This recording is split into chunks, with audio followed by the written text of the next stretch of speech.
Hello everyone, welcome to Selectionpur. हमारी history की series चल रही थी जिसमें हम पीवाईक्यू प्लस कॉन्सेप्ट साथ में पढ़ते हैं।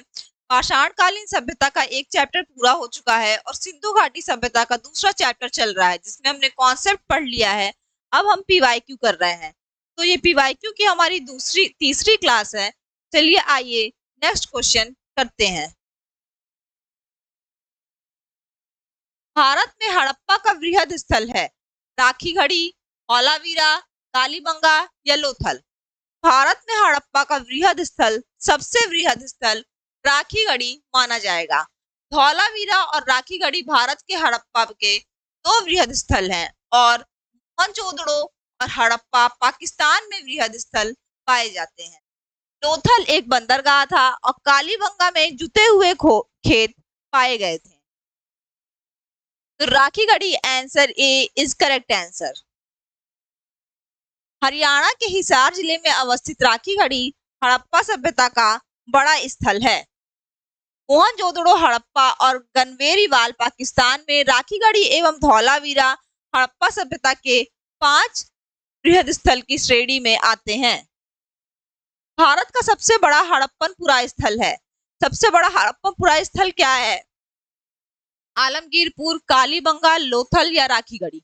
तभी मैंने बताया सबसे बड़ा हड़प्पा स्थल राखीगढ़ी है। क्या है? हड़प्पा स्थल Rakhigarhi. Answer D is correct. स्थापित सिंधु घाटी सभ्यता जिन नदियों के तट पर बसी थी वे थी सिंधु, चेनाब, झेलम या गंगा। सिंधु घाटी सभ्यता में गंगा नदी के बारे में नहीं बताया गया है। सिंधु घाटी सभ्यता सिंधु, चेनाब और झेलम के तट पर बसी हुई थी। ठीक है, सिंधु, चेनाब और झेलम। तो 1, 2 और 3 सही होगा। 1, 2 और 3 option D is correct. Sindhu घाटी के लोग विश्वास करते थे आत्मा और ब्रह्म में, कर्मकांड में, यज्ञ में या मात्र शक्ति में। सिंधु घाटी के लोग विश्वास करते थे, कर्मकांड में विश्वास करते थे। क्यों? क्योंकि जैसे हम देखे हैं कि शवों को दफनाया जाता था तो वहां पे लोग उसके साथ साथ तो उसकी उपयोग की वस्तुएं भी रखते थे। कभी कभी उसके पालतू पशु को भी दफना देते थे। ठीक है, तो इसलिए सिंधु घाटी के लोग कर्मकांड पे बिलीव करते थे। दूसरा हो गया यज्ञ प्रणाली। यज्ञ प्रणाली में भी सिंधु घाटी के लोग बिलीव करते थे क्योंकि हमें वेदिकाएं और यज्ञ की वेदिकाएं मिली है, प्राप्त हुई है। तीसरा है मातृशक्ति। मातृशक्ति के लिए भी सिंधु घाटी के लोग मातृशक्ति की उपासना भी करते थे क्योंकि हमें मातृशक्ति की मूर्तियां प्राप्त हुई है। ठीक है, तो ये तीनों सही होगा ऑप्शन। तीनों ऑप्शन सही होगा और ये ऑप्शन गलत होगा। तो हम लोग पूरी तरीके से नहीं कह सकते कौन सा ऑप्शन करेक्ट है, लेकिन अगर आप ज्यादातर किसी भी किताब में पढ़ेंगे मातृ देवी शक्ति, मातृ देवी शक्ति, मातृ शक्ति की उपासना को करेक्ट माना जाएगा। तो ऑप्शन डी इज यहाँ पे करेक्ट होगा।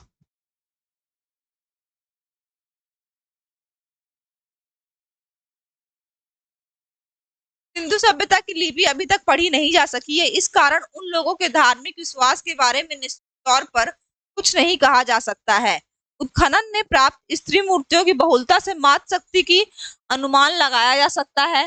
पुरुष आकृतियों से शिव की पूजा अनुमानित होती है। अग्निकुंड या यज्ञ वेदिकाएं भी प्राप्त हुई है। मृतकों के साथ दैनिक उपयोग की वस्तुओं के दफनाने से आत्मा में विश्वास का भी अनुमान लगाया जाता है। फिर भी कई विद्वान इन्हें मुख्यतः मातृ शक्ति का उपासक मानते हैं, लेकिन निश्चित तौर पर इस प्रश्न का उत्तर नहीं दिया जा सकता। सिंधु घाटी के लोग पूजा करते थे किसकी? पशुपति की, इंद्र और वरुण की, ब्रह्म की, विष्णु की।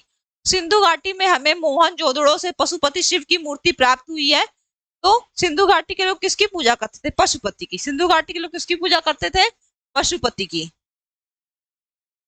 सिंधु घाटी के लोग पशुपति शिव की पूजा भी करते थे। इसका प्रमाण मोहनजोदड़ो से प्राप्त एक मोहर है जिस पर योगी की आकृति बनी है। मोहनजोदड़ो एवं हड़प्पा की पुरातात्विक खुदाई के प्रभारी थे। मोहनजोदड़ो और हड़प्पा की पुरातात्विक खुदाई के प्रभारी कौन थे? Sir John martial. Sir John martial Mohenjodaro Harappa की पुरातात्विक खुदाई के प्रभारी थे। भारतीय पुरातत्व सर्वेक्षण विभाग के महानिदेशक सर जॉन मार्शल के निर्देश पर वर्ष 1921 में दयाराम साहनी ने तब वर्ष 1922 में राखलदास बनर्जी ने मोहनजोदड़ो का उत्खनन प्रारंभ करवाया? हड़प्पा के टीले के विषय में सर्वप्रथम जानकारी चार्ल्स मेनन ने दी। हड़प्पा के विषय में सर्वप्रथम जानकारी किसने दी? चार्ल्स मेसन ने 1826 में। सिंधु घाटी सभ्यता को खोज निकालने में जिन दो भारतीयों का नाम जुड़ा है उनका नाम कौन सा है?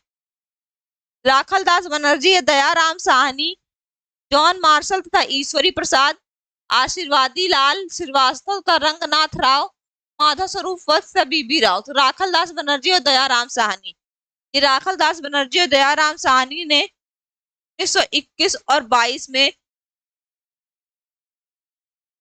ये हड़प्पा और ये मोहनजोदड़ो और ये हड़प्पा। राखलदास बनर्जी मोहनजोदड़ो, दयाराम साहनी हड़प्पा। प्रश्नानुसार सिंधु घाटी सभ्यता को खोज निकालने में राखलदास बनर्जी, दयाराम साहनी नामक दो भारतीयों का नाम जुड़ा है। इसमें मिलाना है कौन सा है? ठीक है, हड़प्पा कौन सा होंगे? हड़प्पा दयाराम साहनी। ठीक है, कौन सुमेलित नहीं है? Lothal, S Rao, Surkotada, JP Joshi, Dholavira, BK Thapar सुमेलित नहीं है। धौलावीरा, बीके थापड़ सुमेलित नहीं है। हड़प्पा का उत्खनन दयाराम साहनी ने, लोथल का एस आर राव, सुरकोटा का जेपी जोशी ने करा था और धौलावीरा का बीके थापड़ नहीं, आर एस बिष्ट ने करवाया था। आर एस बिष्ट ने धौलावीरा का उत्खनन करवाया था। हड़प्पा का उत्खनन कराने वाले पुरातत्वविद जिन्होंने इसके महत्व को नहीं समझ सके। एक कनिंघम, इनका नाम होगा Alexander Cunningham, sir John Marshall, Mortimer Wheeler या George F Dales. George F Dales. तो Alexander Cunningham is right answer. Alexander Cunningham ने इसके महत्व को नहीं समझ सका था। जब रेलगाड़ी बन रही थी, रेलगाड़ी के लिए पटरियां बिछाई जा रही थी, तो पुरानी ईंटें निकलने लगी। तो अलेक्जेंडर कनिंघम ने बोला ईंटें निकल रही हैं तो कोई बात नहीं, उसी को यूज करो। वो उसके महत्व को नहीं समझ पाए कि खुदाई करनी चाहिए पुरातत्व का, और इसमें से नीचे से कोई सभ्यता निकल सकती है। ठीक है, नेक्स्ट क्वेश्चन। निम्नलिखित में से कौन हड़प्पा और मोहनजोदड़ो के उत्खनन से संबंधित नहीं थे? तो निम्नलिखित में तो आर डी बनर्जी, के एन दीक्षित, एम एस वत्स, तीनों हड़प्पा और मोहनजोदड़ो के उत्खनन से संबंधित थे। लास्ट आंसर जो है पी ए स्मिथ, वो हड़प्पा और मोहनजोदड़ो के खनन से संबंधित नहीं थे। तो correct option is B.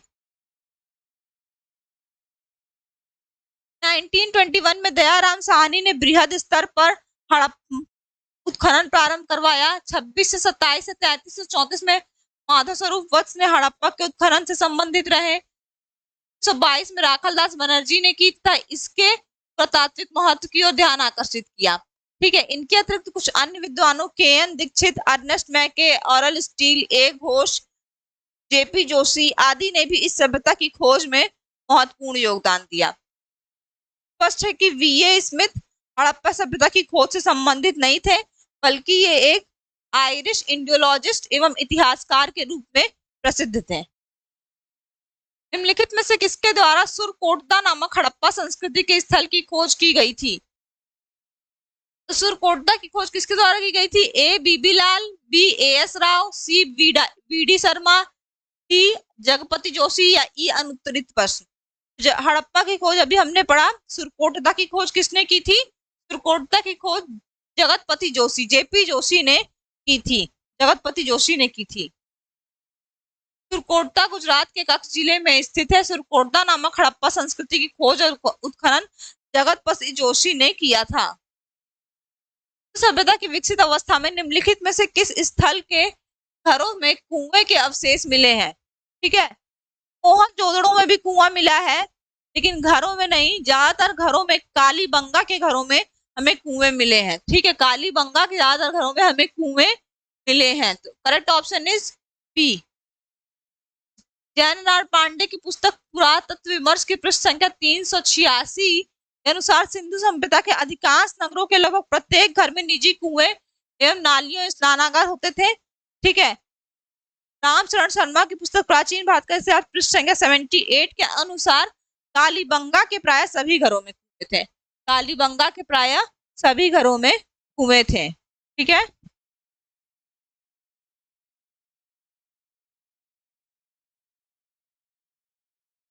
Bharat में निम्नलिखित भारत में निम्नलिखित के आने का सही कालानुक्रम क्या है?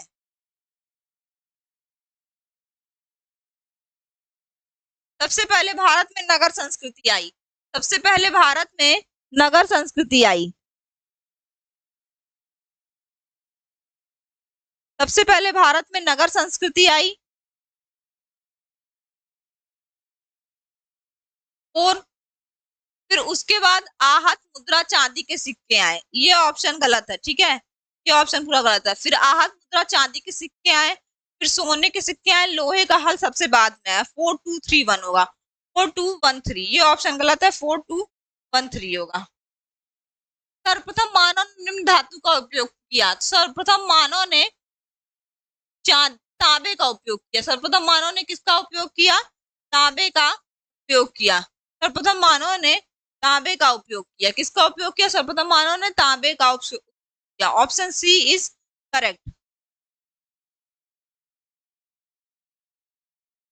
सर्वप्रथम मानव और तांबा धातु का उपयोग किया गया। विश्व के विभिन्न भागों में इसके प्रयोग की तिथि में पर्याप्त अंतर है। हाथी दांत का पैमाना हड़प्पीय संदर्भ में मिला है। कहाँ मिला है हाथी दांत का पैमाना? कालीबंगा में, लोथल में, धौलावीरा में या बनावली में? लोथल में हाथी दांत का पैमाना मिला है। लोथल में हाथी दांत का पैमाना मिला है। कहाँ मिला है? लोथल में। हड़प्पा सभ्यता भारत की प्राचीनतम सभ्यता थी। हड़प्पीय संदर्भ में हाथी दांत का पैमाना लोथल से मिला है या गुजरात में स्थित है। हड़प्पा कालीन स्थलों में अभी तक किसकी धातु प्राप्त नहीं हुई है? तांबा, स्वर्ण, चांदी या लोहा? किसकी धातु प्राप्त नहीं हुई है? लोहा। ये कांस्य युगीन सभ्यता थी और यहाँ लोहा धातु प्राप्त नहीं हुई है। तांबा, स्वर्ण और चांदी तीनों प्राप्त हुई है, लोहा नहीं प्राप्त हुई है। Correct option is D.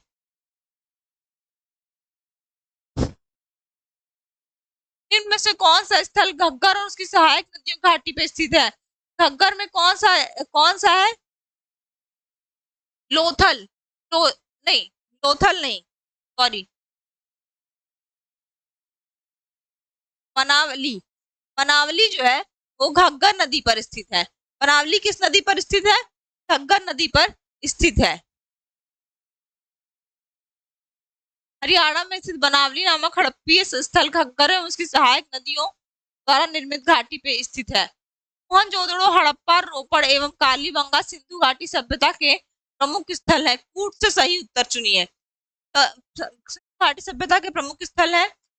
Harappa के लोगों ने सड़कों तथा नालियों की जाल के साथ नियोजित शहरों का विकास किया। तो ये दोनों सही है। हड़प्पा के लोगों को धातु का उपयोग पता नहीं था, ये गलत है। तो 1 और 2 सही होंगे। 1 और 2, option A is correct. Harappa के लोगों को धातुओं का ज्ञान था और उन्होंने ये सिंधु घाटी सभ्यता के प्रमुख स्थल है और सड़कों और नालियों का जाल, नियोजित शहरों का विकास था। ठीक है, ऐसे समकोण पर काटती थी सड़कें, समकोण पर काटती थी सड़कें। ठीक है, मोहनजोदड़ो हड़प्पा नगर अब विलुप्त हो गए हैं, वह खुदाई के दौरान प्रकट हुए थे। मोहनजोदड़ो हड़प्पा नगर अब विलुप्त हो गए हैं, हाँ, बिल्कुल अच्छी हालत में नहीं रह गए हैं वो, और वो खुदाई के दौरान मिले थे। ये दोनों सही है, लेकिन दोनों एक दूसरे से कनेक्टेड नहीं है। तो क्या होगा? ए और आर दोनों सही है, लेकिन आर ए का सही स्पष्टीकरण नहीं है। B option is correct. Harappan संस्कृति के संदर्भ में शैलकृत स्थापत्य के प्रमाण कहाँ से मिले हैं? हड़प्पन संस्कृति के संदर्भ में शैलकृत स्थापत्य के प्रमाण हमें कालीबंगा से मिले हैं, नहीं, धौलावीरा से मिले हैं, कोटदीजी से नहीं मिले, आमरी से नहीं मिले। शैलकृत स्थापत्य यानी शैलकृत अलंकृत ईंटें। धौलावीरा हड़प्पा सभ्यता की भारत में स्थित सबसे दूसरी बड़ी प्रथम बस्ती है। राखी गढ़ी प्रथम है, वह गुजरात के कच्छ के रण में अवस्थित है। यहाँ से उत्खनन के परिणाम स्वरूप हड़प्पा सभ्यता की अनेक महत्वपूर्ण जानकारियां प्राप्त की गई हैं। इन खोजों में शैलकुंड या जलकुंड महत्वपूर्ण है। ठीक है, धौलावीरा जिस राज्य में स्थित है वो कहाँ है? धौलावीरा किस राज्य में स्थित है? गुजरात में, हरियाणा में, पंजाब में, राजस्थान में। धौलावीरा हरियाणा में स्थित है। कहाँ स्थित है? धौलावीरा गुजरात में स्थित है। कहाँ स्थित है धौलावीरा? धौलावीरा गुजरात में स्थित है। कौन सा हड़प्पी नगर 3 भागों में विभक्त है? तो लोथल नहीं विभक्त है 3 भागों में, कालीबंगा नहीं विभक्त है 3 भागों में, खुर्दा नहीं विभक्त है। धौलावीरा 3 भागों में विभक्त है, एक किला, एक मुख्य नगर और एक निचला नगर। ठीक है, एक किला, एक मुख्य नगर और एक निचला नगर। किला, मध्य नगर और निचला नगर, 3 भागों में धौलावीरा को विभाजित किया गया है। निम्नलिखित में से कौन से स्थल में 3 नगरों के अवशेष प्राप्त हुए हैं? मोहनजोदड़ो में नहीं, संघोल में नहीं, कालीबंगा में नहीं, धौलावीरा में प्राप्त हुए। Option D is correct. निम्नलिखित में से कौन सा प्राचीन नगर अपने उन्नत जल संचयन और प्रबंधन के प्रणाली के लिए सुप्रसिद्ध है, जहां बांधों की श्रृंखला का निर्माण किया गया था और संबंध जलाशयों में नहरों के माध्यम से जल को प्रवाहित किया गया था? धौलावीरा, कालीबंगा, राखीगढ़ी या रोपड़? तो Dholavira, option A is correct. Option A is correct. Dholavira नामक प्रमुख हड़प्पाई पुरा स्थल गुजरात राज्य के कच्छ में जनपद में स्थित है। ठीक है, धौलावीरा नियोजित नगर एक उदाहरण है। धौलावीरा नगर में अत्यंत नियोजित ढंग से अलग अलग नगरीय आवासीय क्षेत्र विकसित किए गए थे, जो संभवतः विभिन्न व्यावसायिक गतिविधि और एक वर्गीकृत समाज पर आधारित थे। यह प्राचीन नगर अपने उन्नत जल संचयन और प्रबंधन प्रणाली के लिए सुप्रसिद्ध है। यहाँ पर बांधों की श्रृंखलाओं का निर्माण किया गया था, संबंध जलाशयों में नहर के माध्यम से जल को प्रभावित किया गया था।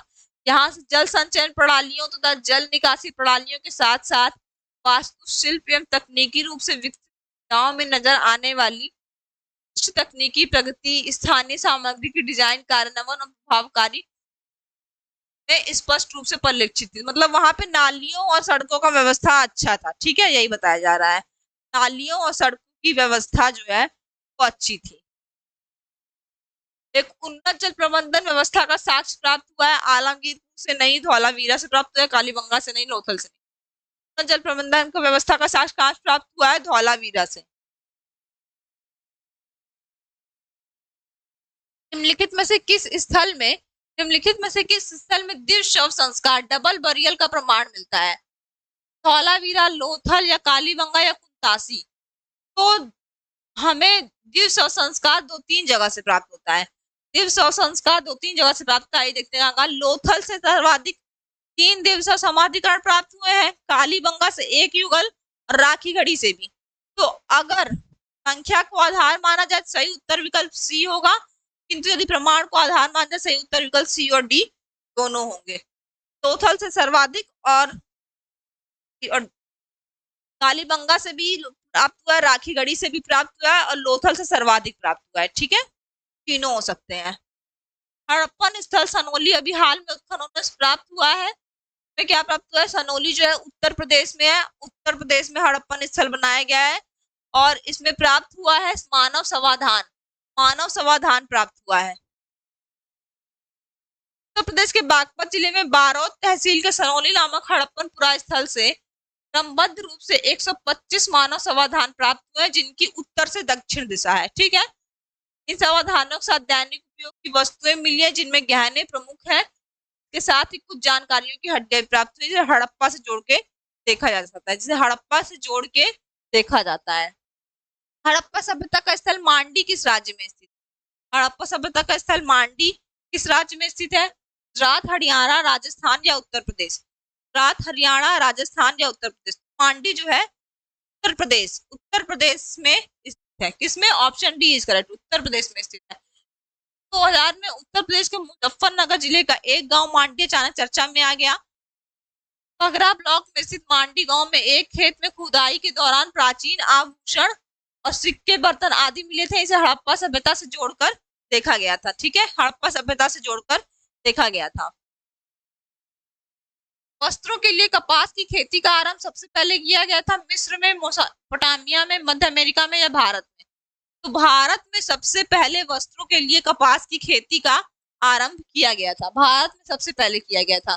वस्त्रों के लिए सर्वप्रथम भारत में किया गया था 1922 में राखल दास बनर्जी के नेतृत्व में सिंधु नदी के किनारे स्थित मोहनजोदड़ो पाकिस्तान में है, लरकाना जिले में स्थित उत्खनन से कपास के सूत की प्राप्ति की गई थी। कपास के सूत की प्राप्ति की गई थी राखालदास बनर्जी के नेतृत्व।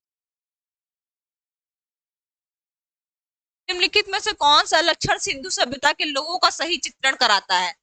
कि विशाल महल और मंदिर होते थे, ऐसा कुछ भी हम लोग को नहीं देखने को मिला है कि सिंधु सभ्यता के विशाल महल या मंदिर होते थे।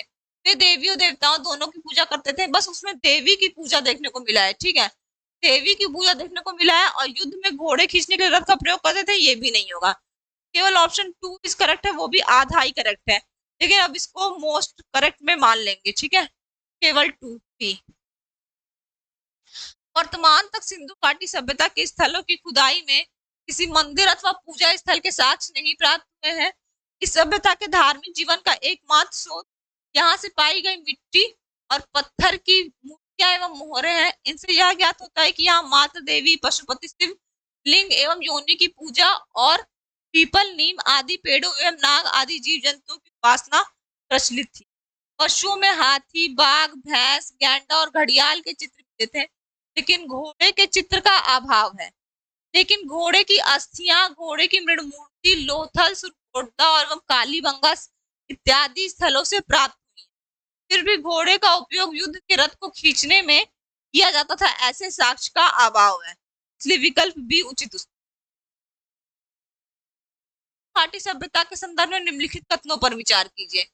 यह प्रमुखतः लौकिक सभ्यता थी, तो उसमें धार्मिक तत्व यद्यपि उपस्थित था, वर्चस्वशाली नहीं था। काल में भारत में कपास के वस्त्र बनाए जाते थे। तो ये दोनों ऑप्शन सही है, ऑप्शन दोनों सही है, 1 और 2।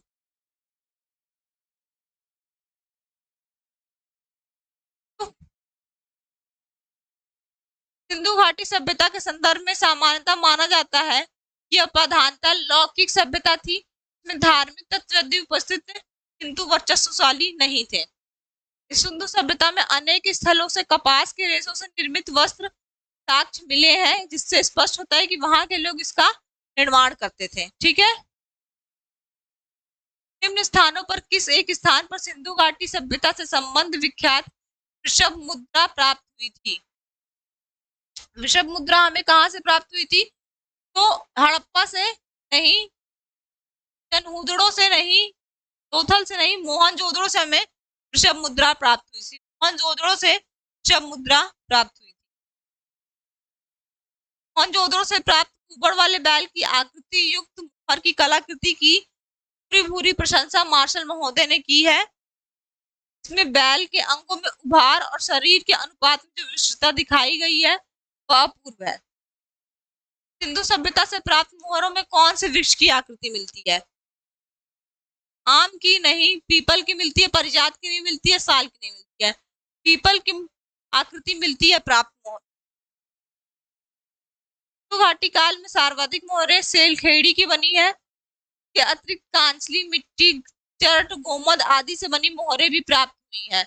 अधिकांश मोहरें वर्गाकार या चौकोर है। ठीक है, वर्गाकार, इसमें कुछ मोहरें घनाकार, गोलाकार व बेलनकार भी है। सिंधु सभ्यता से प्राप्त मोहरे में पीपल वृक्ष की आकृति मिलती है। निम्नलिखित में से किस पशु का अंकन हड़प्पा संस्कृति की मोहरों पर नहीं मिलता है? किसका किसका मिलता है? बैल का मिलता है, हमें हाथी का मिलता है, पेड़ का भी मिलता है, लेकिन घोड़े का अंकन नहीं मिलता है। घोड़े के साक्ष्य प्राप्त हुए हैं, लेकिन घोड़े का अंकन गांव पे नहीं मिला है। सिंधु घाटी सभ्यता के कुछ स्थलों से घोड़े की मणमूर्ति, अस्थि, जबड़े आदि अवशेष प्राप्त हुए हैं, लेकिन उसका अंकन हड़प्पा संस्कृति में नहीं मिलता है। किस पशु के अवशेष सिंधु घाटी सभ्यता में नहीं प्राप्त हुए हैं? घोड़े के अवशेष प्राप्त हुए, गाय और हाथी के अवशेष भी प्राप्त हुए हैं, लेकिन शेर के अवशेष नहीं प्राप्त हुए। तो ऑप्शन ए इज करेक्ट, शेर के अवशेष नहीं प्राप्त हुए हैं। ठीक है,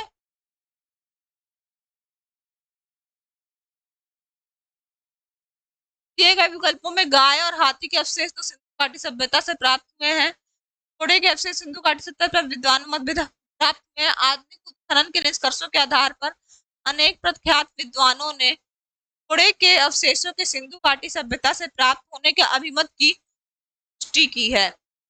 और सिंधु घाटी सभ्यता के उत्खनन से शेर के अवशेषों की प्राप्ति का उल्लेख नहीं प्राप्त होता है। ठीक है, प्राप्ति का उल्लेख नहीं प्राप्त होता है। प्रश्न का उत्तर ए होगा। निम्नलिखित में से कौन सा जानवर सिंधु घाटी सभ्यता के लोगों को नहीं मिला है? कौन सा जानवर इसमें कहा जाएगा उपयुक्त में से कोई नहीं, लेकिन यहाँ आंसर होगा बी, क्योंकि बैल और हाथी भी मिला है। घोड़ा का हमें साक्ष्य प्राप्त हुए हैं, लेकिन इसमें मतभेद है, लेकिन हमें साक्ष्य प्राप्त हुए हैं। ठीक है, तो डी होगा, डी। ठीक है, बैल था हाथी जानकारी। हड़प्पा के विभिन्न स्थलों से प्राप्त अस्थियां गजपुर की है या पालतू घोड़े की है, या निश्चित कर पाना कठिन है। ठीक है, तो घोड़े के अवशेष भी प्राप्त हुए हैं। संदौर बेकुनिस्पट्टा से प्राप्त था कि अश्व अवशेष, अश्व यानी घोड़ा, में 6 को लगभग 3000 ईसा पूर्व से 2000 ईसा पूर्व के मध्य का वास्तविक अवशेष बताया गया है। वर्ष 1974 में एएसआई के जेपी जोशी था ए के शर्मा ने यहाँ 2100 से 1700 ईसा पूर्व के मध्य प्रत्येक स्तर पर अश्व अस्थियां प्राप्त होना प्रतिवेदित की हैं, यानी घोड़े के अवशेष प्राप्त हुए हैं। ठीक है, आईआईटी खड़गपुर के अध्ययन दल की रिपोर्ट के अनुसार लगातार कितने वर्षों की न के बराबर वर्षा का होना सिंधु घाटी सभ्यता के पतन का कारण रहा है? 600 वर्ष, 700, 800, 900 वर्ष। तो आईआईटी खड़गपुर ने 2018 में अपनी रिपोर्ट निकाली थी और उसने कहा था कि 900 वर्षों तक, 900 वर्ष बहुत बड़ा टाइम काल होता है, 900 वर्षों तक बारिश ना होने पर, 900 वर्षों तक बारिश ना होने पर सिंधु सभ्यता का पतन हुआ है। कुछ विद्वान मानते हैं कि जलवायु परिवर्तन भी प्रमुख कारण है। मृणपटिका पर उत्कीर्ण सिंह युग देवता की कृति प्राप्त हुई है, कहाँ से प्राप्त हुई है मृणपटिका सिंह युग देवता की कृति? बनावली से, कालीबंगा से, लोथल से या सोरकुटदा से? तो हमें प्राप्त हुई है मृणपटिका पर कालीबंगा से। कहाँ से प्राप्त हुई है? कालीबंगा से प्राप्त हुई है। कालीबंगा के मृणपटिका पर एक और दोहरे सिंह वाले देवता का अंकन है। अतिरिक्त मोहनजोदड़ो से भी सिंह युग देवता का चित्र प्राप्त होता है। निम्नलिखित में से कौन सी सभ्यता नील नदी के तट पर पनपी? नील नदी के तट पर मिस्र की सभ्यता पनपी थी और सबसे पुरानी सभ्यता कही जाती है।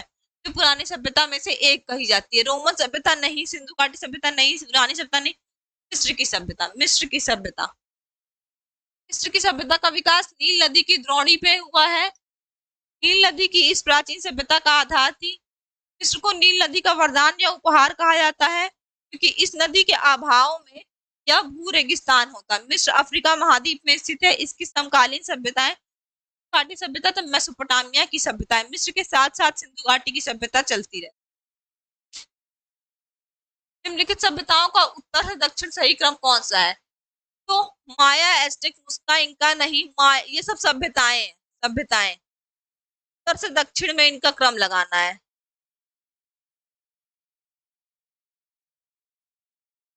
नॉर्थ साउथ, एज़टेक, फिर आती है माया, मुस्का, फिर इनका। ठीक है, option D is correct, option D is correct.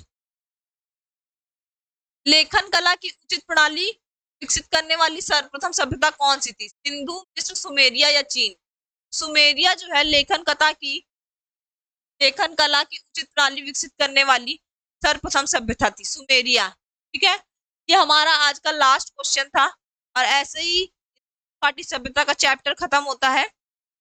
अगर आगे हम नेक्स्ट चैप्टर करेंगे। ठीक है, जो अच्छा लगे तो लाइक, शेयर और सब्सक्राइब कीजिएगा। Thank you.